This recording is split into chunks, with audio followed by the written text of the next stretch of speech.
कारगिल एक ऐसा नाम जो जुड़ा है वीर गाथा, बलिदान और साहस की अनगिनत कहानियों से। यही वह जगह है जहां साल 1999 में भारतीय सेना ने घुसपैठ करने वाले पाकिस्तानी फौजियों से लोहा लेते हुए जीत का परचम ऊंची ऊंची चोटियों पर लहराया था। कहते हैं सठे साठे समाचरित अर्थात दुष्ट के साथ दुष्टता का ही व्यवहार करना चाहिए। कुछ ऐसा ही है भारत का पड़ोसी पाकिस्तान, जो बार बार पटखनी खाता है लेकिन फिर भी भेड़ियाबाजी करने से बाज नहीं आता। इतिहास के पन्ने साक्षी रहे हैं कि जब भी भारत ने नेक भाव से दोस्ती का हाथ बढ़ाया है, इस आतंक परस्ती देश ने बदले में खंजर ही भोंका है। आज जिस मुद्दे पर हम चर्चा करेंगे, यह भी कुछ ऐसी ही खट्टी मीठी यादों का जीता जागता गवाह है। जब पाकिस्तान और चीन मिलकर भारत को टक्कर देने के लिए एकजुट हुए तो भारत को अपनी सुरक्षा की चिंताएं बढ़ने लगी। जिसके बाद अलग अलग देशों से मित्रता संधि, सेनाओं का आधुनिकीकरण और टेक्नोलॉजी का बेहतर प्रयोग करने पर जोर दिया जाना जरूरी हो गया था। इसलिए भारत ने मई 1998 को आत्मरक्षा और डिटरेंस क्रिएट करने के लिए न्यूक्लियर टेस्ट किया। हालांकि उससे कुछ दिन बाद ही पाकिस्तान ने भी चीन की मदद से परमाणु परीक्षण किया। यह बात है फरवरी 1999 की, जब देश के प्रधानमंत्री थे स्वर्गीय अटल बिहारी वाजपेयी। दिखने में बहुत सौम्य और प्रोफेशन से एक प्रसिद्ध कवि।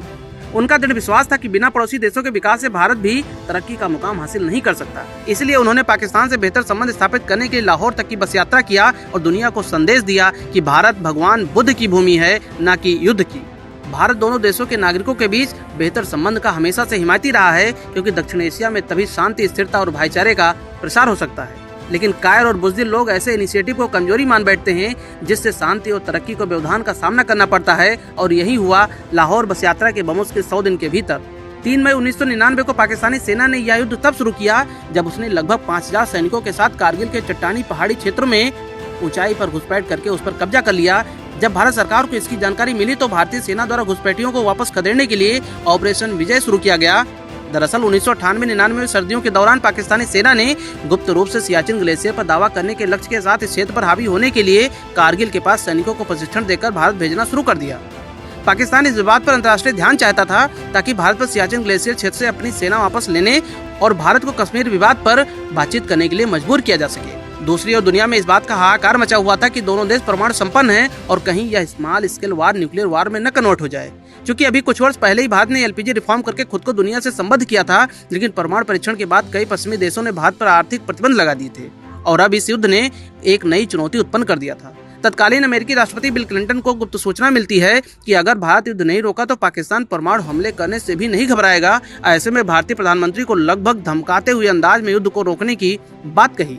लेकिन शायद वे भूल चुके थे कि यह महाराजा भरत का देश भारत है, जिसने समय समय पर धमकियों का मुंहतोड़ जवाब दिया है, वह अभी परिणाम की चिंता किए बिना।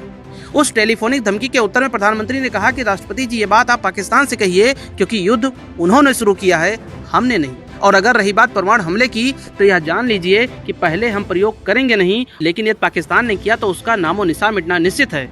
चूंकि अमेरिका के राष्ट्रपति को ऐसे तेवर का अंदाजा नहीं था, ऐसे में उन्होंने धीरज रखने की बात कही और कहा कि हम पाकिस्तान से बात करते हैं। यह युद्ध इसलिए भी महत्वपूर्ण हो जाता है क्योंकि भारतीय जवानों ने 18,000 फीट की ऊंचाई और -10 डिग्री सेल्सियस के कड़कड़ाते ठंड में अपनी वीरता दिखाया था। कारगिल युद्ध लगभग 2 महीने चला और इस दौरान भारतीय सेना ने अपने अदम्य साहस और बहादुरी से पाकिस्तानी सैनिकों को खदेड़ते हुए दुर्गम चोटियों पर पुनः तिरंगा फहराया।